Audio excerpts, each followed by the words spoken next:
Environ 1000 enseignantes membres du réseau des dynamiques institutrices de Côte d'Ivoire REDICI en fête au Centre culturel Jacques Aka de Boaké.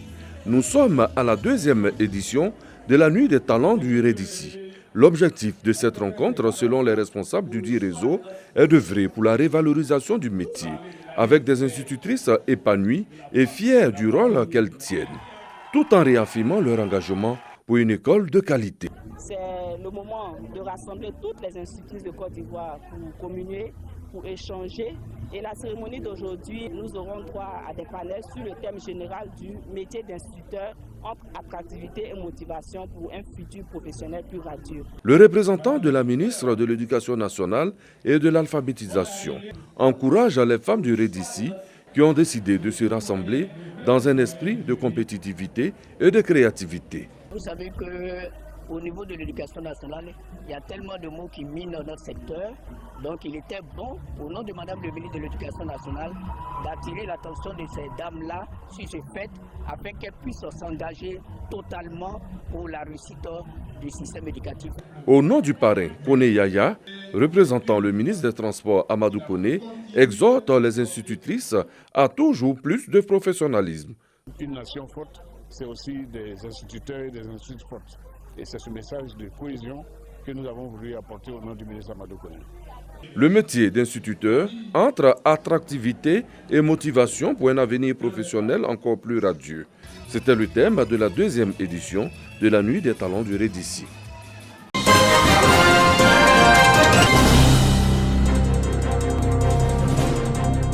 Nyaliepa, village de la sous-préfecture de Gagnoa, célèbre ses meilleurs élèves. Une initiative pour promouvoir l'excellence en créant une saine émulation au sein des 2 groupes scolaires que compte Nyaliepa. Nous avons donné les cadeaux de Noël aux enfants. Cette année, on a changé un peu la dénomination. On a baptisé cette cérémonie la journée d'excellence. Nos parents ont des difficultés financières pour mettre les enfants à l'école. Donc ces difficultés nous ont permis de chercher à les aider pour que vraiment ils n'abandonnent pas la scolarisation des enfants. Nous sommes contents d'avoir reçu ces cadeaux. Nous remercions la jeunesse de Nyaliepa. Les 5 premiers de chaque classe de 2 groupes scolaires, au total 60 meilleurs élèves, ont été primés. Ils ont reçu chacun un kit scolaire composé d'un cartable et de divers manuels scolaires. Pour que le travail serve d'exemple auprès des autres élèves, les distingués ont fait une procession sur les principales artères du village.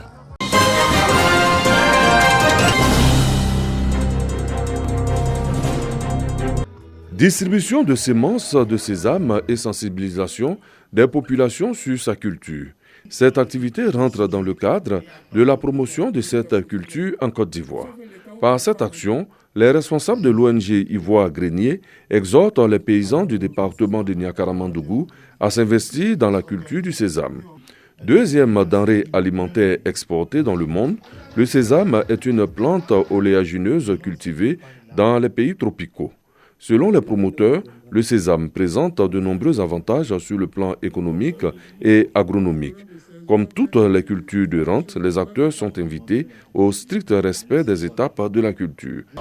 Nous avons voulu, dans le cadre de nos activités, aider le paysan, lui permettre d'être formé pour mieux comprendre l'importance de ce qu'il fait et puis surtout l'aider à pouvoir vendre ses produits. Le sésame, c'est une culture très importante dans le développement agricole. Et aussi, le sésame vient à point nommé, c'est comme une culture de soudure qui commence dans le mois de juillet et qui se termine en termes de récolte dans le mois de novembre à décembre.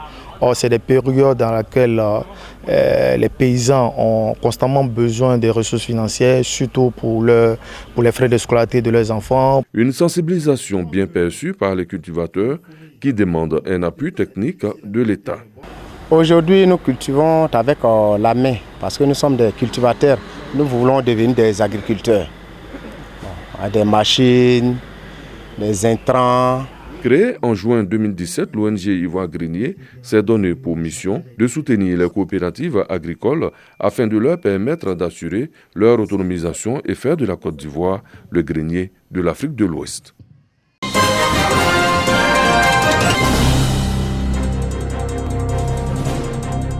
Bayoroko, c'est dans le département de Lakota. Avec une population estimée à près de 1000 âmes, le village veut se démarquer des autres en termes de développement.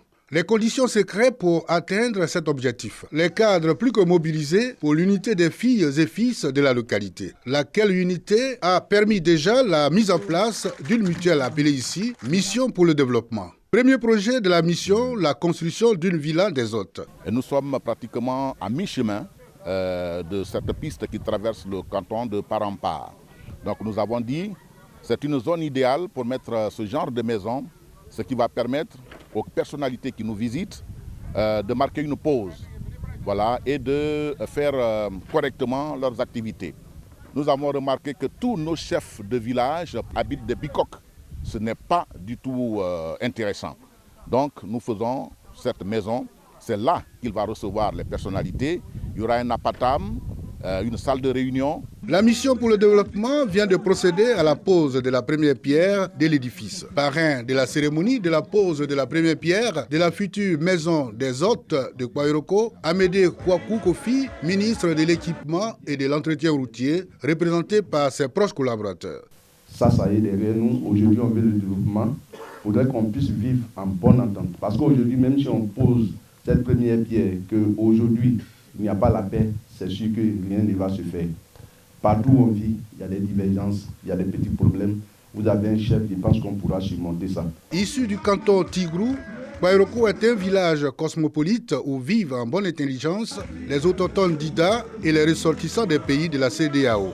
La localité est aussi une zone de grande production agricole, du fait des nombreuses plantations d'EVA et cacao qui lui font la ceinture.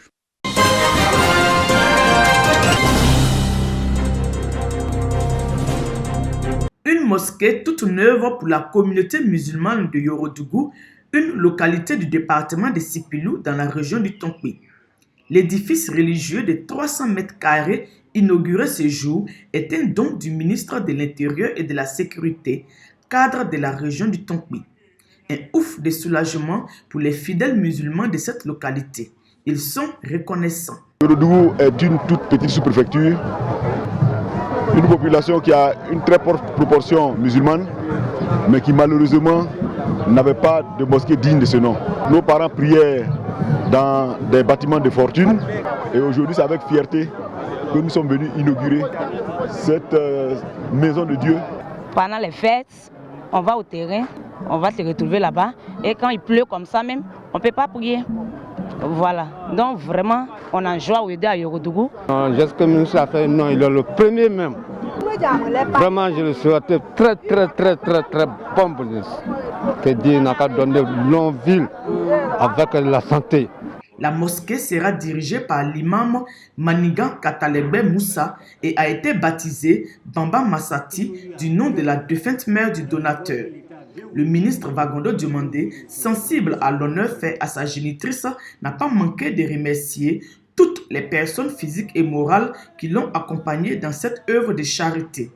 Il a en outre saisi l'occasion pour exhorter tous les fils et filles du Tonkpi à l'union. Il faut qu'ensemble, nous tous, on soit utiles à la communauté. C'est pourquoi j'appelle à la solidarité. C'est pourquoi j'appelle à l'union des cadres de la région du Tonkpi, pour que nous fassions en sorte que notre région sorte de cette léthargie. C'est ça notre préoccupation. Et je voudrais appeler tous mes frères et sœurs à nous mettre ensemble pour que nous arrivions à poser des actes de ce type-là au profit de nos populations. Le coût total de réalisation de cette mosquée est estimé à environ 32 millions de francs CFA.